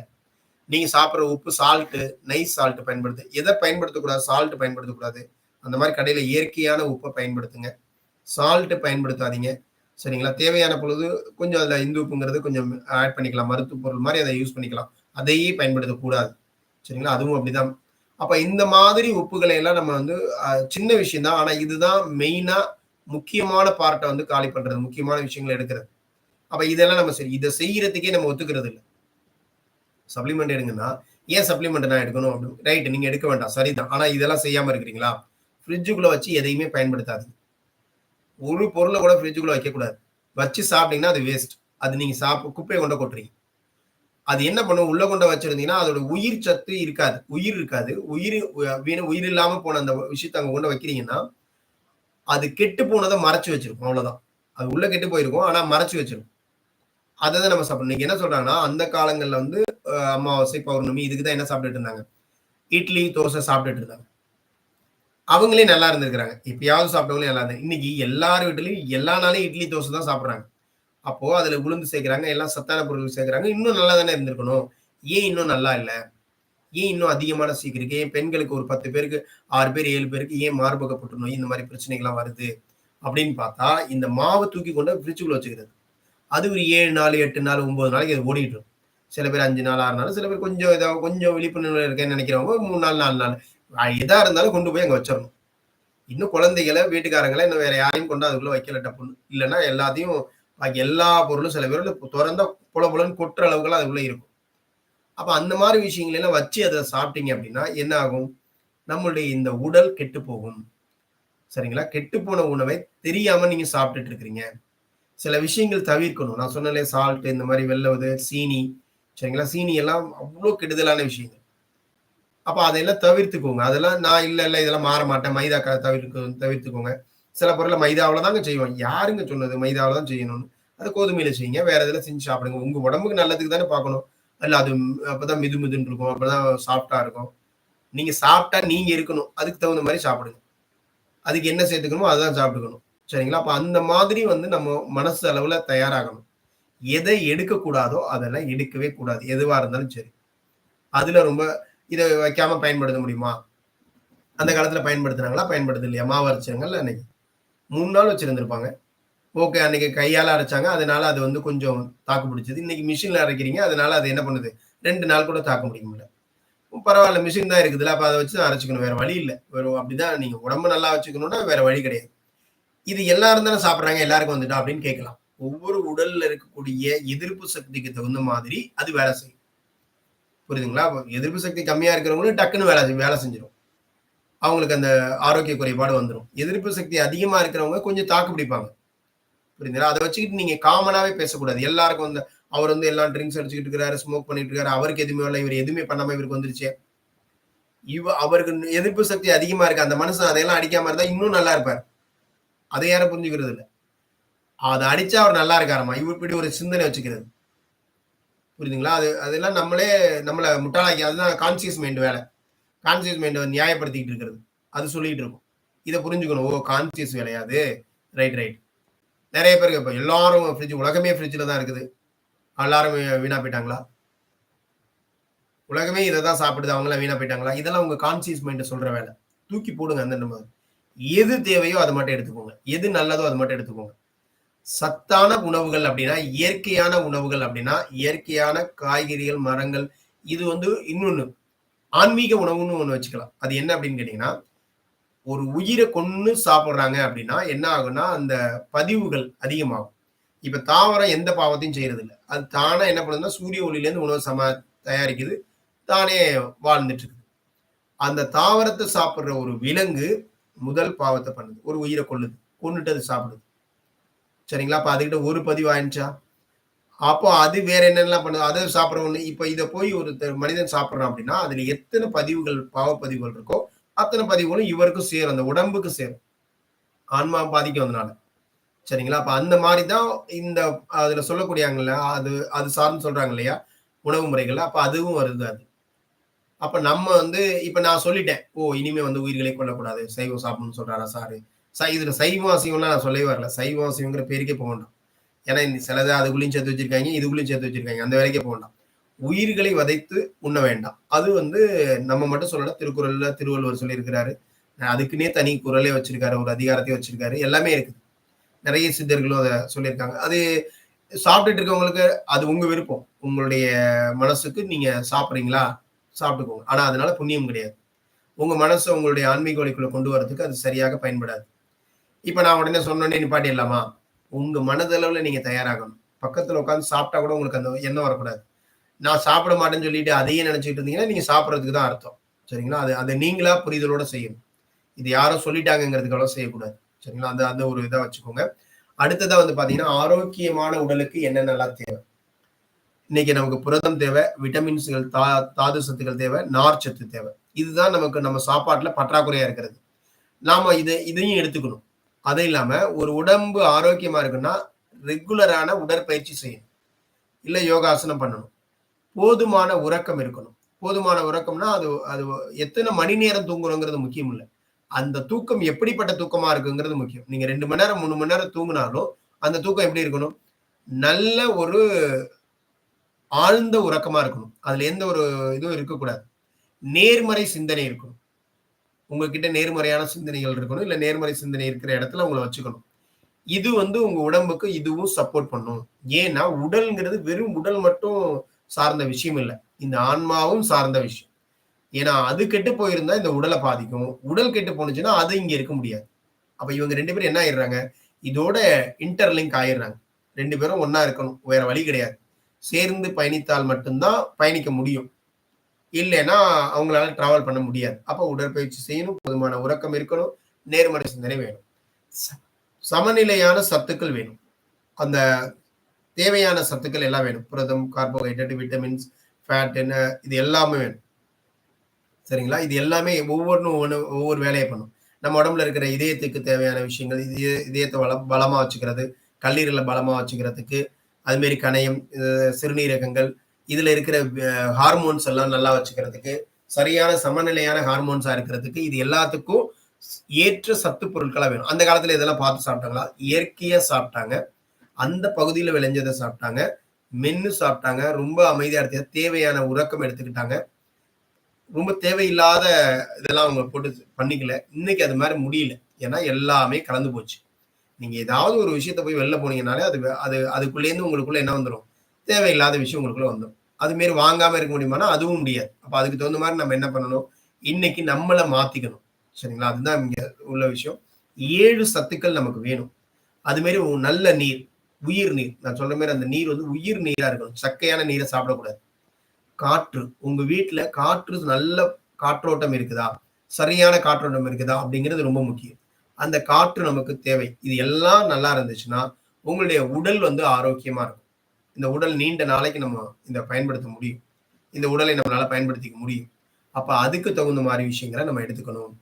இந்த ஆரோக்கிய குறைபாட்டுக்கு காரணம் என்ன? மண்ணுல இருக்கிற நச்சு, நாகரிகம் என்ற பெயர்ல நெறைய விஷயங்கள நம்ம மாத்தியிருக்கிறோம். நம்ம சாப்பாட்டு முறைகள மாத்திருக்கிறோம். சரிங்களா? அதுல சேர்க்கக்கூடிய செயற்கை பொருட்கள மாத்திருக்கிறோம். நாகரிகங்கிற பேர்ல நம்ம வீட்ல எல்லார் வீட்லயும் ஃப்ரிட்ஜ் இருந்தா அது ஒரு நாகரிகம். அது இருக்கணும். அதுக்குள்ள தான் எல்லாத்தையும் வச்சு சாப்பிடணும். இந்த மாரி அதுக்காக சில விஷயங்கள் நம்ம பண்ணி வச்சிருக்கோம் இல்லையா? அது. பயிர்கள்ல நச்சு பொருள்கள கலக்கிறது. கெடாமல் இருக்கிறதுக்காக எல்லாத்துலயுமே பொருள கலக்குறாங்க. இன்னைக்கு பிள்ளைங்கனால என்ன பண்றோம்? பர்த்டேன்னா அந்த கேக்க வாங்கி வெட்டுறாங்க. இப்ப சமீபத்தில கூட அது மாரி தவறான விஷயங்கள்லாம் நடந்து கேள்விப்பட்டோம். அப்ப அந்த கேக்ல என்ன இருக்குது? அவ்ளோ மோசமான கெமிக்கல்ஸ். எல்லாத்துலயும் நெறைய ரொட்டி தயாரிக்கிறவங்க, பிஸ்கட் தயாரிக்கிறவங்க, அவங்க வீட்ல பிள்ளைங்களுக்கெல்லாம் அத குடுக்குறது இல்ல. ஏன் அப்டின்னா, அதுல அவ்ளோ கெமிக்கல் ஆட் பண்றாங்கங்கிறது உங்களுக்கு தெரியும். நீங்களே உங்க கைப்பட செஞ்சு குடுங்க. அத பழக்கப்படுத்துங்க. நாங்க எங்கங்க செய்றது? அது ஒண்ணுமே பண்ண முடியாது அதுக்கு. சரிங்களா? அப்போ கெடாமல் இருக்கிறதுக்கான விஷயங்கள். அதுல எதெல்லாம் சேர்க்கக்கூடாதோ, கெடாம இருக்கணுமோ, இப்ப நம்ம வீட்ல ஒரு வடை சுடுறோம். எத்தன நாள் வச்சுக்கலாம்? 1 நாள் வச்சுக்கலாம். அப்ப அவன் ஒரு பிஸ்கட்ட செஞ்சு என்ன பண்றான்னா, இத்தன நாள் 1 மாசம் இருக்குதே, 2 மாசம் இருக்குதே, அப்ப அது அது அது கெட்டு போகாம இருக்க எவ்ளோ கெமிக்கல் ஆட் பண்ணியிருக்கோம். அப்ப அது எல்லாமே நம்ம என்ன பண்றோம்? நம்ம தான் சாப்பிடுறோம். சரி அப்ப அது சாப்பிட்டா என்ன? 1 தானே சாப்பிடுறேன் சார். கொஞ்ச நாளைக்கு 2 தானே சாப்பிடுறேன்பாய்ங்க. நீ தொடர்ந்து சாப்பிட்டுட்டே இருந்தா என்ன ஆகும்? கொஞ்சம் கொஞ்சமா உள்ள ஸ்டோர் ஆயிட்டே இருக்கும். அதுதான் பிரச்சனைய உண்டு பண்றது. அது ஒவ்வொன்னும் அந்த ஒவ்வொரு கெமிக்கலுக்கு ஒவ்வொரு தன்மை இருக்குது. ஒண்ணு ஹார்மோன்ஸ போய் அடிக்கும், ஒண்ணு அத அடிக்கும். ஒவ்வொன்னும் ஒவ்வொரு வேலைய பண்ணும். நான் எப்பயாவது தானே சாப்பிடுறேன். சில பேர் சொல்லுவாங்க, நான் எப்பயாவது தானே இன்னைக்கு வர்றது சாக்லேட்டே கிடையாது. அதுல அவ்வளவு மோசமான விஷயங்கள் கலக்கப்பட்டிருக்கு. அப்ப அதையெல்லாம் நம்ம என்ன பண்றோம்? சாப்பிடுறோம். சத்து பொருள்னு இது வாங்கி குடிக்கிறோம். அதுல எல்லாம் அவ்ளோ மோசமான கெமிக்கல்ஸ் இருக்குது. அப்ப அதையெல்லாம் நம்ம சாப்பிடுறோமா? சுவையினால் அடிப்படையில இருக்கோமா? அப்ப என்ன ஆகுது? அது நம்மளுடைய ஆரோக்கிய குறைபாட்டிற்கு காரணமாக மாறுது. இயற்கை மாற்றங்கள். இன்னைக்கு மழை பெய்ய வேண்டிய நேரத்துல பெய்யறது இல்ல. வெயில் அடிக்க வேண்டிய மாறி, மாறி இருக்குது. இந்த காலநிலை மாற்றங்களுக்கு நெறைய காரணம் நம்ம சொல்ட்டோம். அதுவும் நமக்கு ஒரு ஒரு கா கெடுதலா தான் இருக்கு. தண்ணீர் தட்டுப்பாடு, காற்றுல மாசு, சத்து இல்லாத நீரு இது எல்லாம் சேர்ந்து தான் ஒருத்தருடைய ஆரோக்கிய குறைபாட்டிற்கு முக்கியமான காரணமா இருக்குது. சரிங்களா? அப்போ இதெல்லாம் நம்ம மாத்தணும். இதுலேருந்து நம்ம தப்பிக்கணும். என்ன பண்ணலாம்? இதுலேருந்துலாம் நம்ம தப்பிக்கணும். அதுக்கெல்லாம் என்ன பண்றது? ஒட்டுமொத்தமா உணவு முறைகள்ல இவ்ளோ சிக்கல்கள் இருக்குது. இயற்கையா எடுத்துக்கிறனால அதுல அவ்ளோ சவால்கள் இருக்குது. நாமளும் ஒவ்வொரு இடங்கள்ல இருக்கிறோம். இன்னைக்கு நகரத்துக்கு வேணும், நாகரிகத்தின் பேர்ல நகரத்து பக்கம் தான் இருந்தா தான் பிடிக்கும்னு சொல்லிட்டு அந்த பக்கம் போயிட்டோம். வயலையே யாருக்கும் பிடிக்கல. விவசாயியே யாருமே விவசாயம் பண்றதே யாருக்கும் பிடிக்கல. அப்ப அந்த மாரி இடத்துக்கு நம்ம போய் சேர்ந்துட்டோம், உட்கார்ந்துட்டோம். எல்லாம் பஸ்ஸும், கட்டடமா மட்டும் பார்க்கணும். அப்படின்றதுக்காக உட்காந்துட்டோம். அப்ப இதெல்லாம் இருந்துட்டு நம்ம எப்படிங்க இப்ப நீங்க சொல்ற மாரிலாம் நாங்க எப்படி எடுத்துக்கிறது? என்ன பண்றது? எங்க வாழ்க்கையே இங்க அமைஞ்சு போச்சே. இதையெல்லாம் விட்டுட்டு நாங்க வர முடியாதுல்ல. கிராமத்து பக்கம் போக முடியாதுல்ல. என்ன பண்ணலாம்? அப்படின்னா, அப்ப அதுக்கு சில வேலைகள நம்ம பண்ணிக்கலாம். வேற வழி இல்ல. இப்போதைக்கு அதுதான் இருக்கிற இடத்துல இருந்து இந்த விஷயத்த பண்ணிக்க முடியும். நன்றி உணவு. நீங்க சாப்பிடுற உணவுக்கு நன்றியோட சாப்பிடுங்க. அந்த உணவுல நன்றிங்கிற உணர்வ கலந்துருங்க. எப்படிலாம் கலக்கலாம்? அந்த நன்றி உணவை எப்படி கலந்தீங்கன்னா நல்லது. ஏன் இந்த உணவுக்கு அவ்வளவு முக்கியத்துவம் குடுக்குறோம் அப்படின்னா, இந்த உணவை தயார் பண்றப்ப என்ன மனநிலையில ஒருத்தங்க அத தயார் பண்றாங்களோ, அந்த அதுல என்ன சத்துக்கள் இருந்தாலும், அது கூட இவங்களுடைய மனநிலையில இருக்கக்கூடிய அந்த எண்ண பதிவுகளும், அந்த உணர்வுகளும் அந்த உணவோட சேர்றப்ப, அதை யாரெல்லாம் சாப்பிடுறாங்களோ அத்தன பேருக்கும் அது பகிர்ந்து கொடுக்கப்படுது. புரியுதுங்களா? அப்போ ஒருத்தவங்க ஒரு அம்மா சமையல் சாப்பிடும்போது என்ன பண்றாங்க? நன்றியோட சேர்க்கிறாங்களா?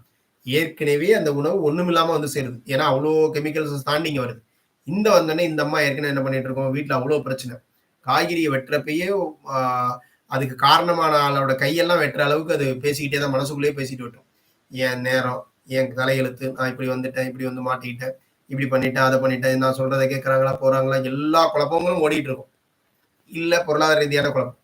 இல்ல அது உடம்பு ரீதியான பிரச்சனை. எனக்கு உடம்பு அங்க வலிக்குது, இங்க வலிக்குது. அப்பன்னா என்ன அந்த காயில எல்லாம் வலி வந்துகிட்டு இருக்கும். அந்த காயில எல்லாம் கோபம் சேர்ந்துட்டு இருக்கும். அந்த காயில எல்லாம் வஞ்சம் சேர்ந்துட்டு இருக்கும். எல்லாமே சேரும். இது எல்லாம் சாப்பிடுற வாழ்க்கை துணையிலேருந்து பிள்ளைங்க எல்லார்கிட்டயும் அந்த உணர்வு மேலோங்கி இருக்கும். அப்போ அதுக்கு பதிலா நம்ம என்ன பண்ணலாம்?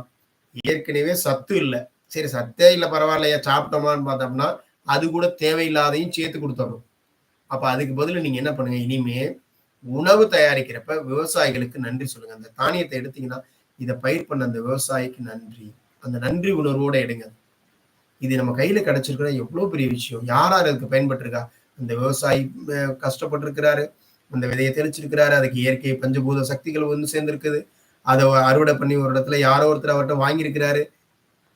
எங்கேயோ விளையிற ஒரு விஷயத்த நம்ம வீட்டுக்கு பக்கத்துல கிடைக்குதுல்ல. அப்ப அத அத கொண்டு சேர்க்கிறவங்க, அத கொண்டுட்டு வர்றவங்க, அந்த தானிய வியாபாரிகள், வணிகர்கள் இவங்க எல்லாரும் சேர்ந்து நம்ம வீட்டுக்கு பக்கத்துல கொண்டாந்து வச்சு, அத நம்ம போய் வாங்கிட்டு நம்ம வீட்ல உள்ள வாழ்க்கை துணை அவங்க அழகா சமைச்சு, அன்பா குடுத்து இத சாப்பிடுற எல்லாரும் செய்யணும். இது செய்றவங்க மட்டும் இல்ல, சாப்பிடுறவங்களுக்கு எல்லாம் அந்த நன்றியோட அந்த உணவ சாப்பிடணும். வாழ்க்கை துணை அத படைச்ச இந்த இறைவன் வரைக்கும் நன்றிய சொல்லிட்டு அத சாப்பிட்டீங்க அப்படின்னா, முடிஞ்ச வரைக்கும் அதுல இருக்கிற கெமிக்கல்லாம் கொஞ்சம் அடிக்கலாம். நம்ம நன்றிய குடுத்து அத கொஞ்சம் சரி பண்ணலாம். நம்முடைய சக்தியின் மூலமாக அத சரி பண்ணலாம். அதுக்கு என்ன பண்ணணும்? இந்த நன்றி உணர்வோட எப்பயுமே அந்த உணவ சாப்பிடணும். ஒவ்வொரு முறை நீங்கள் எத சாப்பிட்டாலும் இத்தனை பேருடைய பங்களிப்பு அதுல இருக்கு. விவசாயி, மண்ணு, நீரு, சூரியன், காற்று, ஆகாயம். அது அது அது வளரணும்னா அதுக்கு தேவையான நீர் இருக்கு. சூரியனுடைய ஒளி வேணும், காற்று வேணும், இந்த ஆகாய சக்தி வேணும். இது எல்லாமும் சேர்ந்தாதான் ஒரு தாவரம் வேலை. நீங்க என்ன ஒரு தாவரத்த இதுல ஏதாவது ஒண்ணு கட் பண்ணிட்டு போய் வச்சு பாருங்க, வராது. அப்ப அது எல்லாமே வேணும். அப்ப அது எல்லாமே உதவி செஞ்சிருக்கு. அது எல்லாத்துக்கும் நன்றின்னு சொல்றப்போ உங்க மனசு அவ்ளோ ஒரு சக்தியோட மாறும். எனர்ஜியா மாறும். அப்ப அந்த அந்த உணவோட அத சொல்லிட்டு சமைக்கிறப்ப, அந்த உணவுலயும் அந்த சக்தி பொருள் சேருதுங்க. புதுசா ஒண்ண சேர்க்கிறோம் அது. சரிங்களா? அப்ப அது மாரி சேரும்போது என்ன ஆகுது? விட்டமின் ஜின்னு வச்சுக்கலாம். கிராட்டிட்யூட் அதுல ஆட் பண்றோம். அதுல ஆட் பண்ணிட்டோம்னா, அது அது நமக்கு கிடைக்கும். எல்லாருக்கும் கிடைக்கும். சாப்பிடுற எல்லாரும் இந்த மாரி நன்றி சொல்லிட்டே சாப்பிட்டீங்க அப்படின்னா, முழுமையா கிடைக்கும் உங்களுக்கு. செஞ்சிறவங்களுக்கு மட்டும் தான் அப்படி கிடையாது. சாப்பிடுறவங்களும் இத செஞ்சுட்டு சாப்பிடும்போது, முழுமையா அந்த சத்து பொருள் நமக்கு கிடைச்சிரும். அப்ப அதுதான் நம்ம செய்ய வேண்டிய முக்கியமான விஷயம். அடுத்தது அன்பு உணவு. இது ரொம்ப முக்கியம். இது யாருன்னா செய்யறவங்க முதல்ல இத கரெக்ட்டா பண்ணணும். அந்த செய்யும்போது வேற எந்த ஒரு குழப்பமா இருந்தா அந்த உணவு சமைக்கிறத நிறுத்தி வச்சுட்டு, போய் அத முடிச்சுட்டு அப்புறமா சமைங்க. சில பேர் சண்டை போட்டுக்கிட்டே உணவு சமைச்சுக்கிட்டே இருப்பாங்க. அது சண்டை போட்டுக்கிட்டே அந்த உணவு சமைச்சா, அந்த உணவுல எல்லாரும் யாரெல்லாம் சாப்பிடுறாங்களோ அவங்க அந்த உணர்வு அவங்களுக்கு மேலும் கோபத்தோட உணவு சமைச்சீங்கன்னா, அவருக்கு கோபம் அதிகமாகும். இன்னும் வேற வேற உணர்வுகள அது தூண்டும். சரிங்களா? அப்ப நீங்க குழப்பத்தோட செஞ்சீங்கன்னா, அது சாப்பிடுற எல்லாருக்குள்ளயும் குழப்பம் இருக்கும். நீங்க சந்தேகத்தோட சமைச்சீங்கன்னா, எல்லாருக்குள்ளயும் சந்தேகம் இருக்கும். அப்ப எதோட சமைக்கிறீங்களோ, அந்த உணர்வை அந்த உணவுக்குள்ள ஊட்டி குடுக்குறீங்க. சேர்த்து குடுக்குறீங்க. அப்ப நீங்க சமைக்கும்போது நல்ல மனநிலையில, அமைதியான சூழல்ல, சந்தோஷமா அதனால இத எப்படி தெரிஞ்சுக்கலாம்? சார் அதெல்லாம் நீங்க சொல்றதெல்லாம் என் மனசு ஏத்துக்க மாட்டேங்குது. உங்க கான்சியஸ்ல இருக்கிறீங்க. அப்ப என்ன சொல்லுங்கன்னா, விரத நாட்கள்ல அந்த மலைக்கு போறாங்க. இல்ல ஏதோ உங்க விரதம் இருக்கிறீங்க. உங்க மதம் சார்ந்து இருக்கிறீங்க. அப்போ வந்து செய்ற உணவு வந்து வாயிலேயே போடாம செய்வீங்க இல்லையா? அப்போ அது எல்லாமும் நல்லா இருக்கும். என்னங்க வாயிலேயே போடல இவ்ளோ நல்லா இருக்கேன்னா, நீங்க எதையுமே நெனைக்கல. கடவுள் அந்த ஒரு பக்திங்கிற ஒரு விஷயத்துல உங்க மனச வச்சிருந்தீங்க. பக்தியோட செஞ்சீங்க. அந்த பக்தியோட செஞ்சதுனால, அந்த உணவு நல்லா இருக்கு. வெறும் பக்திக்கே நல்லா இருக்குது. அன்பு சேர்த்து, நன்றிய சேர்த்து அந்த உணவு குடுத்தீங்கன்னா எப்படி இருக்கும் அது? அந்த உணவுல தேவையில்லாத எல்லாத்தையும் அது காலி பண்ணிடும். அப்ப அந்த விஷயத்திலயாவது நீங்க கரெக்ட்டா இருங்க. சரிங்களா? ஏன்னா, அந்த அன்பு உணவு தயாரிக்கும்போது நீங்க மனசுக்குள்ள நினைக்கணும். அன்போட எந்த தேவையில்லாத உணர்வுகளும் இல்லாம, அன்போட நீங்க சமைங்க. என் வாழ்க்கை துணை இத சாப்பிட்டு ரொம்ப நல்லா இருக்கணும். ஒரு நல்ல ஆரோக்கியமா இருக்கணும். இந்த உணவு சாப்பிடுற வாழ்க்கை துணை, என்னோட குழந்தைங்க, எங்க மாமனாரு, மாமியாரு, உறவுகள், நட்புகள் இதெல்லாம் யாரெல்லாம் சாப்பிடுறாங்களோ, அவங்க எல்லாரும் நல்லா இருக்கணும். ரொம்ப ஆரோக்கியத்தோட இருக்கணும். நல்ல பலத்தோட இருக்கணும். இந்த உணவுகள நான் மிச்சம் மீதி விலங்குகளுக்கு போடணும். அத சாப்பிடுற அந்த விலங்குகளும் நல்லா இருக்கணும். அத சாப்பிடுற உயிரினங்கள், செல்லப்பிராணிகள் இது எல்லாம் ஆரோக்கியமா இருக்கணும். அப்படிங்கிற அந்த ஒரு மகிழ்ச்சியா அந்த உணவ நீங்க செஞ்சீங்க அப்படின்னா, அவ்வளோ சுவையாவும் இருக்கும். அத சாப்பிடுறவங்க மனசு நீங்க சொல்றத கேட்பாங்க. நீங்க ஏதாவது சொல்லணும்னா, நீங்க இப்படி சாப்பாடு வழியா சொல்லிடுங்க. நேரடியா போய் சொல்லிடுங்க. "என்னங்க நம்ம நாளைக்கு இதுக்கு போலாமா?" அப்படின்னு சொல்ல வேண்டியதில்ல. இந்த உணவு செய்யும்போதே நான் சொல்றதெல்லாம் கேட்கணும், கேட்கணும்னு அவர் உடனே கேட்பாரு. நீங்க சொன்ன உடனே டக்குன்னு கேட்டுருவாரு. சரியானதுக்கு பயன்படுத்தணும். தவறானதுக்கு பயன்படுத்திறக்கூடாது. சரிங்களா? அது வந்து என்னன்னா, என்ன சொல்லி பண்றோமோ, அந்த விஷயம் உங்களுக்கு ஈஸியா கிடைச்சுரும். அப்ப அந்த ஒரு தன்மையோட அந்த உணவ தயார் பண்ணுங்க. இப்படி தயார் பண்ணீங்க அப்படின்னா, அந்த உணவு வந்து உங்களுக்கு வந்து நல்ல ஒரு அன்பான உணவா மாறிடும். அப்படி அன்பான உணவா மாறிடுச்சு அப்படின்னா, அந்த உணவு அது அது சாப்பிடுற எல்லாருமே ரொம்ப நல்லா இருப்பாங்க. ஆரோக்கியமா இருப்பாங்க. அந்த உடல் சத்து பொருள்கள் நிறைந்ததா மாறிடும். ஆ இது இல்லாம நம்ம இதெல்லாம் செஞ்சுருவோம். போதுமான அளவு நம்ம இதிலேயே நம்மள சரி பண்ணிக்கலாம். இது இல்லாமலும் இன்னும் நான் கூடுதலா இதெல்லாம் இருக்குது. இதையும் செய்ய முடியாதவங்க எத்தனை பேர் இருப்பாங்க. ஏன்னா, இவ்ளோ ட்ரெய்னிங் அட்டெண்ட் பண்ணிட்டும் நெறைய பேர் நம்மள்ட்ட என்ன கேள்வி கேட்கிறாங்கன்னா, ஆ அவரு இப்படி கேட்டுட்டாரு, இவரு என்ன இப்படி கோவப்பட்டுட்டாரு, நான் அவர்ட்ட எப்படி பதில் சொல்றது? அவர் மாரி கோவப்பட்டாருன்னா, நான் எப்படி கோவப்படாம இருக்கலாம்? அவரு எனக்கு இது மாரி துரோகம் பண்ணிட்டாருன்னா, எப்படி நான் அவருக்கு துரோகம் பண்ணாம இருக்க முடியும்? இவ்ளோ ட்ரெய்னிங் அட்டெண்ட் பண்ணாலும் அவங்களுக்குள்ள இந்த கேள்வி வருது. நான் சொல்லிட்டேன், எதுவுமே வேணாங்க, விட்டுருங்க. நம்ம ஒரு ஆன்மா, அந்த ஆன்மா அப்படித்தான் வரும். புரிஞ்சுக்கோங்க, அன்பா இருந்துக்கோங்க, முடிஞ்சுது. நீங்க நல்லா இருக்கணுமா? இல்லையா? நீங்க நல்லா இருக்கணும்னா, நீங்க நல்ல நல்ல உணர்வுகள வச்சுக்கோங்க. அவர் செஞ்சதுக்கு அவர் பார்த்துக்குவாரு. நீங்க அவர பத்தி கவலைப்பட வேணாம். உங்களுக்கு என்ன விஷயமோ அத மட்டும் செய்யுங்க. இதுவரை சொல்லியாச்சு. நம்ம அதே மாரி தான் இப்ப இந்த உணவு முறைகளையும் இப்படியெல்லாம் சொல்லியிருக்கோம். இது எத்தன பேரால ஏத்துக்க முடியும்? எத்தன பேரால பின்பற்ற முடியும்? தெரியல. அப்ப அதுக்கு என்ன பண்ணுங்க, இத சார்ந்து இன்னும் வேற என்ன பண்ணிக்கலாம் நம்ம? அப்படின்றதுக்காகவும், நம்மளுடைய இன்னைக்கு காலகட்டத்தில நம்ம உடம்புக்குள்ள ஏற்படக்கூடிய சவால்கள் என்ன மாதிரியான சவால்கள் இருக்குது? இந்த சவால்கள்லேருந்து நம்மள காப்பாத்திக்கிறது எப்படி? அலோபதி மெடிசினுக்குள்ள போகாம, டாக்டர்ஸ் இவங்ககிட்ட எல்லாம் போகாம நம்மள பாதுகாப்பா வச்சுக்கிறது எப்படி? மருத்துவ துறையில கொண்டு போய் நம்ம பணத்த வீணாக்காம, இப்ப வந்து ஃபாரின்லலாம் பார்த்தீங்கன்னா, ஆரோக்கியத்திற்காக பணம் செலவு பண்ணுவாங்க. ஏன் அங்க சொல்றோம்னா, அவங்க கொஞ்சம் முன்னாடியே வளர்ந்த நாடுகள். அப்படிங்கிற காரணங்களால நம்ம நம்ம தான் நெறைய வளர்ந்துருந்தோம். நம்ம கிட்ட இருந்து அவங்க எடுத்துட்டு போயிட்டாய்ங்க. ஆரம்ப காலங்கள்ல நம்மலாம் என்ன பண்ணுவோம், உணவு தான் மருந்துன்னு வச்சிருந்தோம். இப்ப எல்லாம் மருந்தே தான் உணவுன்னு நம்ம வச்சிருக்கோம். அவைங்க அத அத மாத்திட்டாய்ங்க. உணவு தான் மருந்து. அவைங்க சொன்னது கரெக்ட்ப்பா அவைங்க வச்சுக்கிறாய்ங்க. இப்ப நாம என்ன பண்றோம், அவன் செஞ்சா தான் கரெக்ட்ன்னு நம்ம நெனச்சுட்டு இருக்கிறோம். ஏன்னா, அவன் பேசுற மொழி தான் நல்ல மொழின்னு நெனைக்கிறோம். அவனுடைய வாழ்க்கை முறை தான் நல்ல வாழ்க்கை முறைன்னு நெனைக்கிறோம். அவனுடைய ட்ரெஸ் தான் நமக்கு பிடிக்குது. அப்ப அதே மென்டாலிட்டி நம்ம கிட்ட வந்துருச்சு. அப்ப அங்க என்ன சொல்றாங்கன்னா, ஆரோக்கியமா இருக்கிறதுக்கு தான் அங்க மருத்துவர்கள்லாம். நீ என்னென்ன சத்துக்கள்லாம் நீங்க சாப்பிடணும். அவரு அதுதான் எழுதுவாரு. உங்களுக்கு வந்து இந்த விட்டமின்ஸ் கம்மியா இருக்குங்க, புரதம் கம்மியா இருக்கு. இதெல்லாம் எடுத்துக்கோங்க. இத எடுத்துக்கிட்டா நல்லா ஆயிடுவீங்க. அவ்வளவுதான். இங்க அப்படி கிடையாது. தடுக்கிறதுக்கான மருந்துகள நம்ம சாப்பிட்டுட்டு இருக்கோம். அதுக்கு பதிலா அது மாரி மெடிசின் துறைக்குள்ள போகாம, உங்கள பாதுகாத்துக்கிறது எப்படி? நமக்கு என்னென்ன அ பிரச்சனைகள் வருது? ஏன் நம்ம இந்த மாரி சப்ளிமெண்ட் எடுக்கணும்? நமக்கு என்னென்ன பிரச்சனைகள் வருது? அந்த இத எப்படி சரி பண்றது? அப்படிங்கிறத குறித்து, அதுல நிபுணத்துவம் உள்ள ஒரு நபர் வந்து நாளைக்கு வந்து இந்த யூடியூப் வழியா நம்ம பண்ண மாட்டோம். ஏன்னா, அவங்க பண்றதுனால வேற ஒரு இடத்துல இருந்து அவங்க பண்றதுனால, Zoom லிங்க் உங்களுக்கு குடுத்துருவோம். அந்த Zoom வழியா இணைஞ்சுக்கோங்க. நாளைக்கு முழுமையா வந்து அட்டெண்ட் பண்ணுங்க. ஒரு 2 நாள் வந்து அது அது சார்ந்த ஏன்னா இந்த உணவுங்கிற விஷயத்த நம்ம எடுத்துருக்கோம் இல்லையா? இதுல நம்ம முதல்ல நம்ம உடம்ப சார்ந்து, இந்த உடல ஆரோக்கியமா வச்சுக்கிறதுக்கும், இன்னைக்கு இருக்கிற உடல் ஏன்னா இது ரொம்ப முக்கியங்க. அ நம்ம நெறைய விஷயங்கள இப்ப நெறைய பேர் சொல்றாங்க, எங்க சொந்த பந்தம் கூட அன்னைக்கு கூட ஒருத்தவங்க சொல்லியிருந்தாங்க ஃபீட்பேக்ல. நெறைய பேரு சமீபத்தில டக்கு டக்குன்னு இறந்தாங்களே, அது என்னால தாங்கிக்க முடியல அப்படின்னு. ஸோ நம்ம யாருன்றத சொல்லிட்டோம். அதோட விஷயம்லாம் சொல்லிட்டோம். புரிதல் இருக்கு. இருந்தாலும் அது கஷ்டமா இருக்குல்ல. டக்குன்னு நேத்து இருந்தாரு, இன்னைக்கு இல்ல.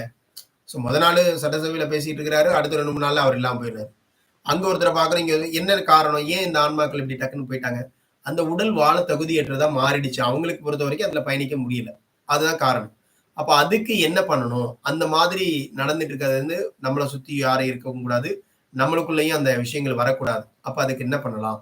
அதற்கு என்ன மாற்று வழி இருக்குது? அப்படிங்கிறத பத்தி உங்ககிட்ட சொல்றதுக்காக, அதுல ஒரு நிபுணத்துவம் அ நிலையில இருக்கக்கூடிய ஒரு நபர் வந்து அவர்ட்ட நான் அதுக்கான அப்பாயின்ட்மென்ட் வாங்கியிருக்கேன். ஸோ 2 நாள் அத பத்தி பேசுறதுக்காக. அது வந்து உங்களுக்கு நாளைக்கே கிடைக்கும். சரிங்களா? அதுல எல்லாருமே கலந்துக்கோங்க. அத வந்து நீங்க என்ன பண்ணுங்கன்னா, நானும் இருப்பேன். சரிங்களா? நானும் அதுல இருப்பேன். ஸோ நம்ம இருந்துக்குவோம். அத தெரிஞ்சுக்கிட்டு நம்ம அந்த விஷயங்கள நம்மளால அதுல என்னென்னலாம் பின்பற்ற முடியுமோ, அத நம்ம பின்பற்றிக்கலாம். சரிங்களா? அந்த ஒரு புரிதலோட இன்னைக்கு நிகழ்வ நம்ம நிறைவு பண்றோம். வாழ்க அன்புடன், வளர்க நன்றி உணர்வு.